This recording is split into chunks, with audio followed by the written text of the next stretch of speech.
for a God, because science can account for everything. On the other side of the argument is the reasons why people do believe in God. One can understand why people believe in God. It's a sense of being alone. It's a sense of bewilderment. It's a sense of wishing for power over other people. It's the worst of the reasons. It's simply a sense of bewilderment. It's a sense of being alone. And you would know these feelings far better than I, because you obviously believe in them. But there's taken together with a reason why people believe, desperate to believe, together with the fact that you don't need actually a God, in a sense amounts to an argument against the existence of God. Well, I guess I don't see that. I mean, why doesn't that commit the genetic fallacy of trying to say that by explaining how a belief originates, you thereby show the belief to be false?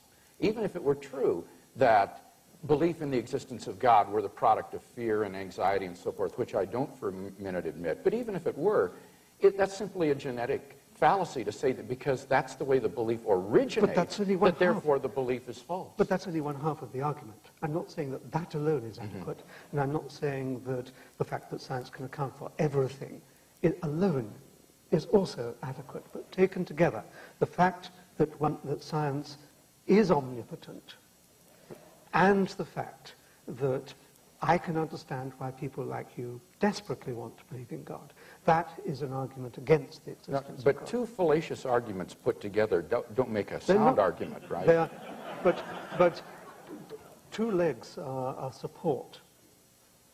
Yes, but the legs have to be sound. I mean, but these are sound. I mean, I'm arguing both the sufficiency and the necessity.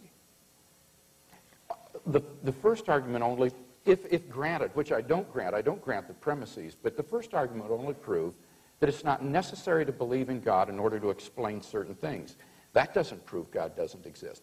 The second argument commits a genetic fallacy of saying that because you can explain how people come to believe in God, that therefore God doesn't exist. Neither of those warrant the conclusion, therefore God doesn't exist. No, I did not say that it was going to be a mathematical proof. No, but it is valid in the sense that there is no need for a God.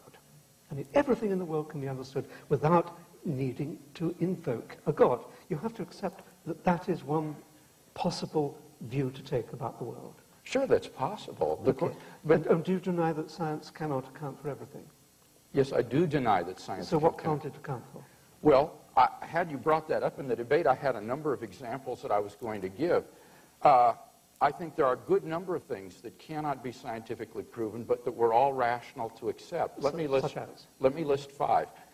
Logical and mathematical truths cannot be proven by science. Science presupposes logic and math, so that to try to prove them by science would be arguing in a circle.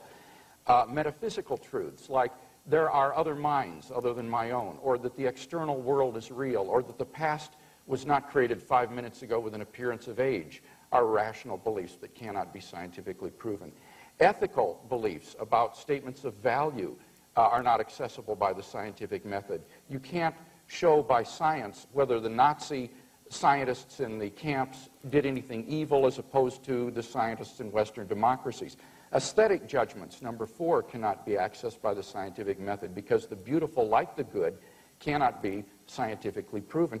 And finally, most remarkably, would be science itself. Science cannot be justified by the scientific method. Science is permeated with unprovable assumptions. For example, in the special theory of relativity, the whole theory hinges on the assumption that the speed of light is constant in a one-way direction between any 2 points A and B. But that strictly cannot be proven. We simply have to assume that in order to hold to the theory. But you're missing the whole... So put that in your pipe and smoke it. Yeah, okay.